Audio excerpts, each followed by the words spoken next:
जीव को मनुष्य शरीर में जन्म लेना होता है, प्रकृति में वर्षा के साथ आता है, प्रकृति में वर्षा के साथ आया, और फसल में मूली, गाजर, गेहूं, अन्न, इनमें वो जीव प्रवेश करता है और उसे माता पिता दोनों पाते हैं। तो सप्तम धातु वीर के रूप में परिणित होता है जीव। वो वीर कण के रूप में माता के उदर में जब प्रवेश करता है तो एक रात्रि में मां का और पिता का, दोनों का वो जो वीर मिलता है, उस रज और वीर के मिलने से एक कलल सा बनता है। 5 रात्रि व्यतीत होने के बाद एक बुदबुदा सा बनता है। 10 रात्रि व्यतीत होने के बाद एक बेर की सी आकृति होती है। फिर उसके बाद उसमें धीरे धीरे मांसपेशियां बढ़ने लगती हैं। 1 महीने में उसके सिर निकल आता है। 2 महीने में हाथ पांव अंगों का विभाग होता है।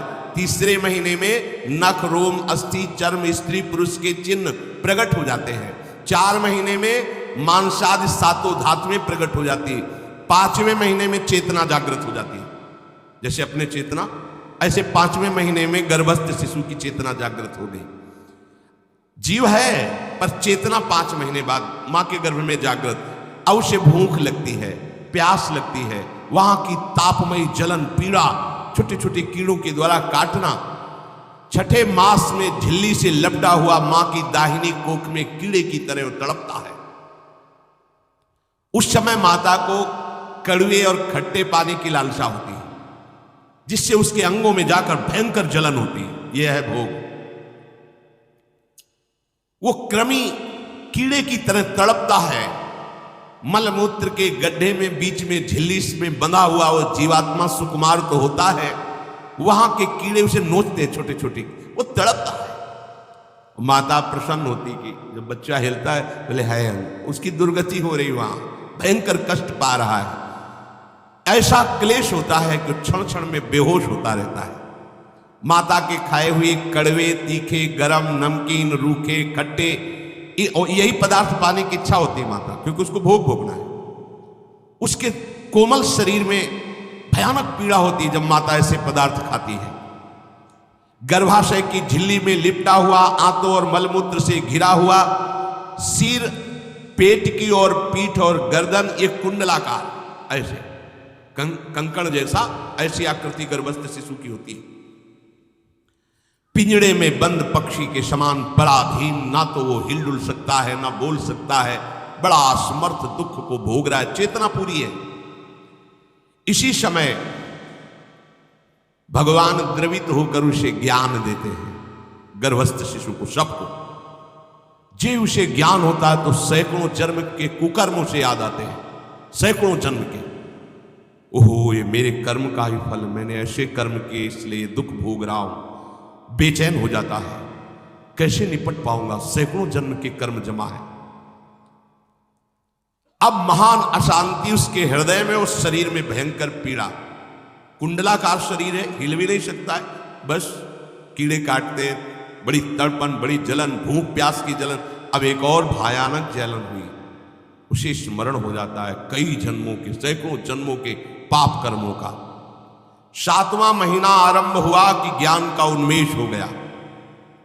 अब प्रसूति वायु उसे चला रही है, तड़पता है वो। सप्त धातु में स्थूल शरीर से बंधा हुआ वो जीव भयभीत होकर के पुकारता है, अगर कोई भगवान है तो एक बार मुझे यहां से निकाल दे। वो विनय करता है भगवान से, कोई अगर भगवान है जिसने मुझे इस बंधन में डाला है, एक बार निकाल दे, यहां से जाके केवल भजन करूंगा। जीव कहता, जंतुरुवाच तस्योपशन्नमवितुम जगदिच्छयात् नाना तनोर्भुवि चलच्चरणारविंदम सोहम ब्रजामि शरणम रकुतो भयम में एने दृशी गतिरदर्श सतोनुरूपा। हे प्रभु, मैं बड़ा अधम हूं। ये ज्ञान भगवान की तरफ से गर्भस्थ शिशु को होता है। देखो, स्वयं वो इतना कष्ट पा रहा है, फिर जब आप गर्भ हत्या करते हैं तो आपका पाप कितना बड़ा होगा सोचो। सब माताओं से विनय है, संयम से रहो, सावधान रहो। ये हत्या ऐसी नहीं कि तुम्हारे दान पुण्य से क्षमा हो जाएगी। ये जो भ्रूण हत्या है, गर्भ हत्या है, बहुत बड़ा पाप है। आप लोग अज्ञान के कारण इसको ध्यान नहीं देते, इसे खिलवाड़ समझते हो। कितना ज्ञान है। बेटी ही मां है, बेटी ही बहन है, बेटी ही पत्नी बनती है, बेटी ही किसी के जीवन को धारण करने वाली बनती है। और आपने गर्भ में देख लिया बेटी है, तुम स्वयं मां होकर उसका साथ दे रहे हो, उसका नष्ट करने के लिए। हमारी तो बात ही समझ में नहीं आती, क्या बुद्धि भ्रष्ट हो गई। अगर पुरुष का इतना महत्व है तो बेटियां ना हो तो तुम्हारी कौन सी गति होगी, सोचो जरा। जीना मुश्किल हो जाएगा तुम्हारा। तुम पुरुष किस काम के रह जाओगे। तुम्हारा अर्धांग काट दिया जाए तो तुम कैसे होगे। ये स्त्री स्वरूप अर्धांग है। जिस घर में एक मां बहन नहीं है, स्त्री स्वरूप नहीं, श्मशान जैसा वो होता है। ध्यान दीजिए, ये बहुत बड़ी गलती है जो अपनी बेटियों की हत्या करते हैं। ये वो पाप है जो अक्षम्य अपराध है। स्त्री हत्या करना शास्त्रों में बहुत बड़ा पाप कहा गया है। फिर वो तो बच्चा है, बिल्कुल नहीं। जिनसे हो गया है, श्रीमद् भागवत का सप्ताह मूल संस्कृत से सुनो और भगवान से प्रायश्चित प्रार्थना करो कि हे नाथ, भूल से गलती हो गई, दूसरा कोई उपाय नहीं। ध्यान से समझ लीजिए, तुम्हारे भ्रूण हत्या गर्भ हत्या के पाप को नष्ट करने में एकमात्र श्रीमद् भागवत समर्थ है, दूसरा कोई नहीं। कोई दान पुण्य तीर्थ स्नान तुम्हें क्षमा नहीं कर पाएगा। यह ऐसा महापाप है। अगर हृदय में जलन करके और मूल संस्कृत के द्वारा पूरी 7 दिन में भागवत श्रवण की जाए नियम से, तो भागवत समर्थ है इस हत्या के पाप से भी आपको मुक्त कर देगी। जिनके ऐसे हत्या हो गई हो करवा लो, नहीं तो बुद्धि आगे भ्रष्ट करके तुम्हें हरि गुरु से विमुख कर देगा। ये पाप ऐसा नहीं कि तुम्हें 2-4 माला घुमाने से क्षमा हो जाएगा। ये महत अपराध है। सबकी समझ में नहीं आता, समझ जाओ, नहीं तो आप जहां भी हो वहीं से भ्रष्ट कर देगा। ये अपराध नष्ट नहीं होगा, श्रीमद् भागवत की कृपा से नष्ट हो जाएगा। यह हमें बहुत विश्वास है। श्रीमद् भागवत साप्ताहिकी ये है ही महामहिम। प्रीति योनि को प्राप्त धुंधकारी को सीधे भगवत पार्षद स्वरूप देकर परम पद में आरूढ़ कर दिया। केवल 7 दिन की मूल संस्कृत एक भी श्लोक नहीं छूटना चाहिए। अगर साप्ताहिकी का पारायण हो तो इस भ्रूण हत्या गर्भ हत्या से भी निवृत्ति मिल जाए। अब वो जीव भगवान को पुकारता है, मैं बड़ा नीच अधम हूं। भगवान, आपने जो मुझे गति दिखाई है तो मेरे कर्म के अनुसार ही है, आपका इसमें कोई दोष नहीं।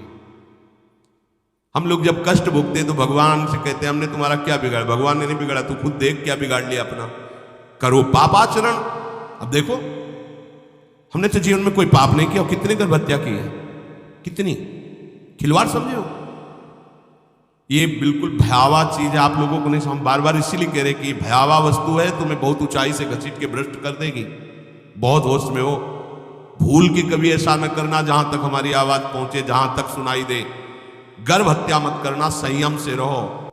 इस तरह का व्यवहार मत करो कि तुम्हारा मनुष्य जन्म ही व्यर्थ चला जाए। इसमें तीनों को बराबर दंड मिलेगा। गर्भ हत्या कराने वाला, गर्भ हत्या की प्रेरणा देने वाला और गर्भ हत्या में सहयोग देने वाला। जो औषधि डॉक्टर या जो भी, तीनों को दुर्गति होगी। माता पिता प्रेरक और कर्ता। ऐसा नहीं कि आप डॉक्टर हो तो आपको गर्भ हत्या करने का अधिकार नहीं। आप डॉक्टर हो दूसरे के शरीर को स्वस्थ करके निरोग करने के लिए, हत्या करने के लिए नहीं। कोई भी हमारा संविधान ऐसा आदेश नहीं करता कि आप गर्भ हत्या कर दो। ना भागवतिक और ना भारतीय संविधान ऐसा संविधान आदेश नहीं करता।